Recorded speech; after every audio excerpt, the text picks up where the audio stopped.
Well students, अभी हम लेने जा रहे हैं यूनिट 5 सरफेस केमिस्ट्री। तो बच्चे the branch of chemistry which deals with phenomena occurring at the surface और इंटरफेस।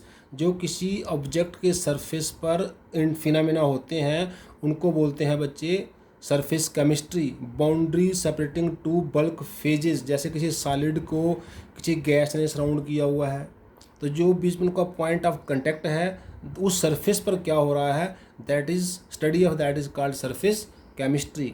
इसमें फर्स्ट हम डेफिनेशन लेने जा रहे हैं बच्चे adsorption. The free surface of a solid और ए लिक्विड पोजेस फ्री और रेजिडुअल वैलेंसीज। जो किसी भी ऑब्जेक्ट का सरफेस होता है उस पर कुछ फ्री वैलेंसीज होती हैं, क्योंकि जो particle inside bulk of the solid जहाँ सर्फ लिक्विड में है वो सराउंडेड है equally by all the particle. जैसे जी एक बल्क वाला पार्टिकल है ए, इसके इधर भी पार्टिकल है, इधर भी पार्टिकल है, इधर भी पार्टिकल है, इधर भी पार्टिकल है। लेकिन जो सरफेस वाला पार्टिकल है उसके इधर इधर इधर तो पार्टिकल है लेकिन उधर पार्टिकल नहीं है। तो ये जो इधर वाली वैलेंसी खाली है इसको बोलता है रेजिडुअल वैलेंसीज। इसकी वजह से जो फिनोमेना होता है वो सरफेस केमिस्ट्री होता है। So due to these valencies such surface attract करता है या रिटेन करता है the molecules of a gas vapour और solute which come into their contact. तो बच्चे यही होता है जो the adhesion of molecules of a gas vapour और a solid solute to the surface of a solid और लिक्विड इज कॉल्ड एडजॉर्प्शन।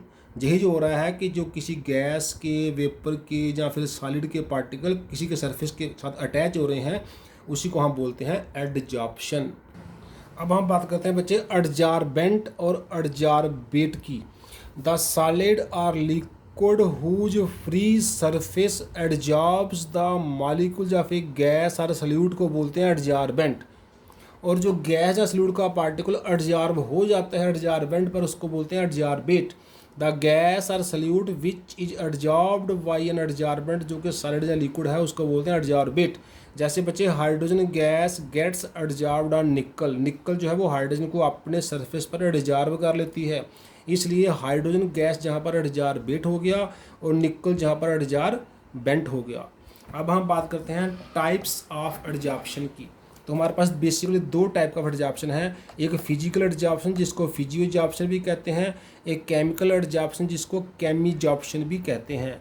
तो ये नाम से पता चल रहा है। इन दिस फिजिकल वाले में क्या है, force of attraction between adsorbent जो कि सॉलिड या लिक्विड है एंड एडजॉर्बेट जो कि कोई सॉलिड पार्टिकल है, ये वीक वंडरवाल या मालिकुलर फोर्स, इसको वंडरवाल एडजॉर्प्शन भी कहा जा सकता है। जो एडजॉर्बेंट और एडजॉर्बेट का पार्टिकल है वो वीक वंडरवाल फोर्स से एक दूसरे के साथ अट्रैक्टेड है।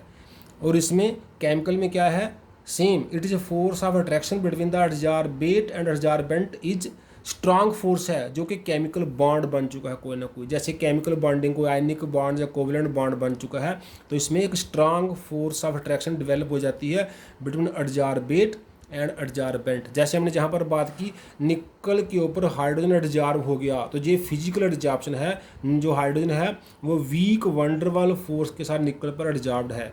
लेकिन अगर रस्ट का आप देखो, रस्ट में क्या होता है, आयरन के सरफेस पर फेरिक ऑक्साइड की लेयर बन जाती है तो वो एक केमिकल रिएक्शन हो चुकी है, वो केमिकल एडजॉर्प्शन हो गई। इसको हम आगे भी इनके डिफरेंस के कुछ पॉइंट लिख सकते हैं। जैसे फिजिकल एडजॉर्प्शन रिवर्सिबल होगा, हीट करेंगे तो गैस या वेपर उससे एवेपोरेट कर जाएंगे। केमिकल एडजॉर्प्शन इरिवर्सिबल होगा, एक बार केमिकल रिएक्शन हो गई तो वो जो पार्टिकल हैं जो नए जो कंपोनेंट बन के हैं वो रिटेन रहेंगे, वो रिवर्स नहीं करेंगे। फिजिकल जो हीट चेंज होता है, एंथैल्पी चेंज होता है वो स्मॉल होता है, 20 to 40 किलो जूल पर मोल का चेंजेस ही देखा गया है। लेकिन केमिकल में क्या होता है, हीट चेंजेस जो है वो लार्ज होता है, 40 to 400 किलो जूल पर मोल होता है। इसमें मल्टीपल लेयर बन, जैसे एक लेयर एडजॉर्ब हो गई उसके ऊपर एक लेयर और एडजॉर्ब हो गई, उसके ऊपर एक लेयर और एडजॉर्ब हो गई, तो इसमें मल्टीपल लेयर बन सकती हैं।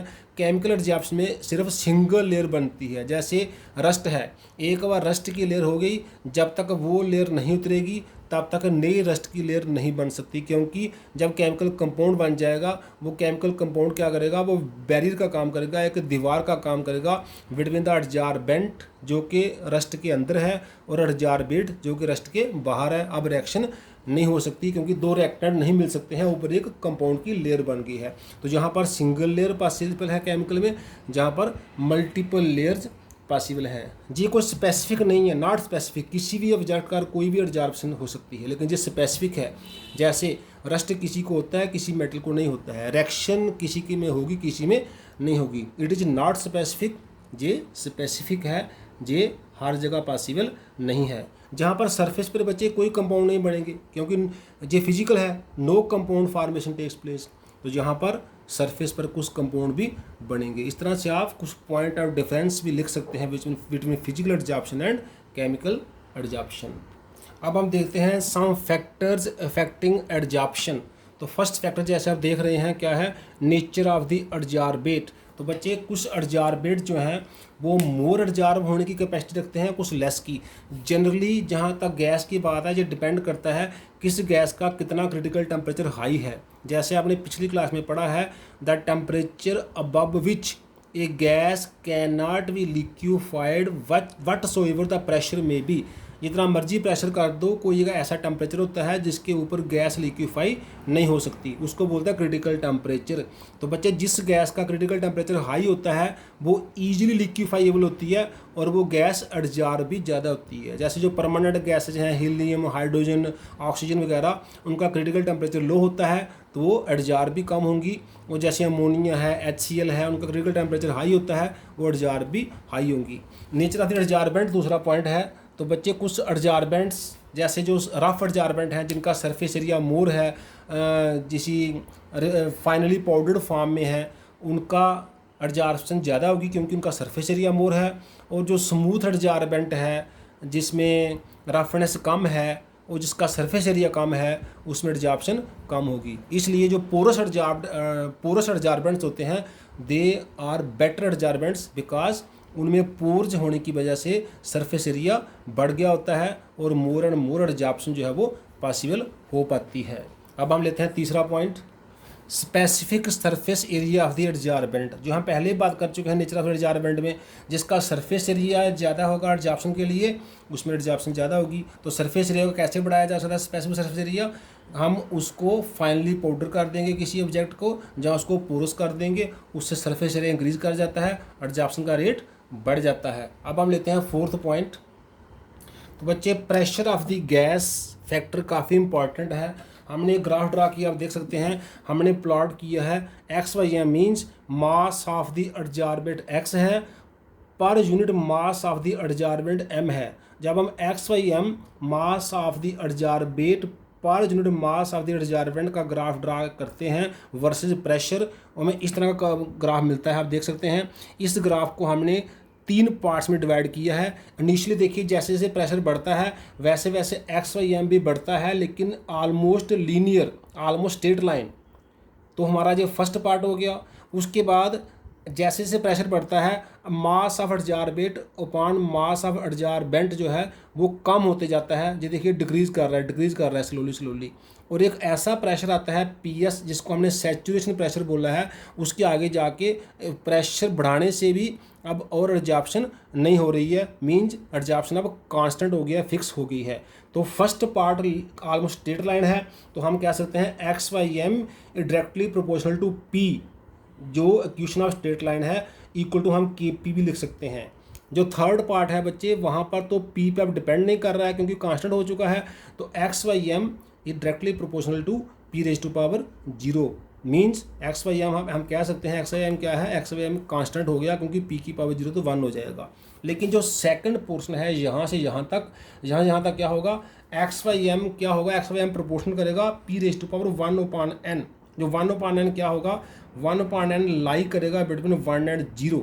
मीन्स 1 का जो आंसर आएगा वो 1 और 0 के बीच में आएगा, 1 से लेस होगा, 0 से मोर होगा। अगर हम n की वैल्यू क्या है, n क्या है 1 2 3, सो आप देख सकते हैं अगर n को 1 पुट करेंगे तो ये 1 यही रहेगा, 2 पुट करेंगे तो 1/2.5 हो जाएगा, 3 पुट करें, जैसे जैसे n बढ़ता जाएगा वैसे वैसे p की पावर 1/n जो है वो डिक्रीज करता जाएगा, और जब बहुत ज़्यादा n हो जाएगा, n बड़ा लार्ज हो जाएगा तो 1/n ऑलमोस्ट जो है वो 0 को अप्रोच करेगा, क्योंकि बहुत ही लास्ट टर्म हो जाएगी तो वो हम थर्ड पे पहुंच जाएंगे, जहाँ पे हम यहाँ पे पहुंच जाएंगे।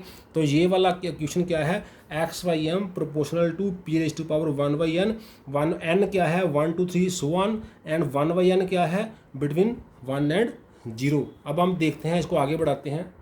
तो हमारे पास आ गया x/m equal to k constant of proportionality into p⁻1/n, taking log both sides we will get log x/m equal to log k into p की 1/n। log k को हमने m माना, p की पावर 1/n को n माना, formula लगाया log x plus log m, तो हो गया log k plus log p की 1/n। आगे एक और फार्मूला लगाया log x/m equal to 1/n पहले हो गया log p, क्योंकि log m की पावर n होता है n log m, तो 1/n log p plus log k। तो बच्चे ये जो है जो इक्वेशन स्ट्रेट लाइन है, अगर हम एक ग्राफ प्लाट करें log x/m का वर्सेस log p, हमें मिलेगा स्ट्रेट लाइन, तो इसका जो स्लोप होगा वो होगा 1/n, जो कि log p के साथ है 1/n, वहाँ से हमें n का वैल्यू मिल जाएगा, और जो उसका इंटरसेप्ट होगा वो होगा जी log k, इंटरसेप्ट क्या है log k, वहाँ पे प्रोपोर्शनलिटी कांस्टेंट की वैल्यू मिल जाएगी।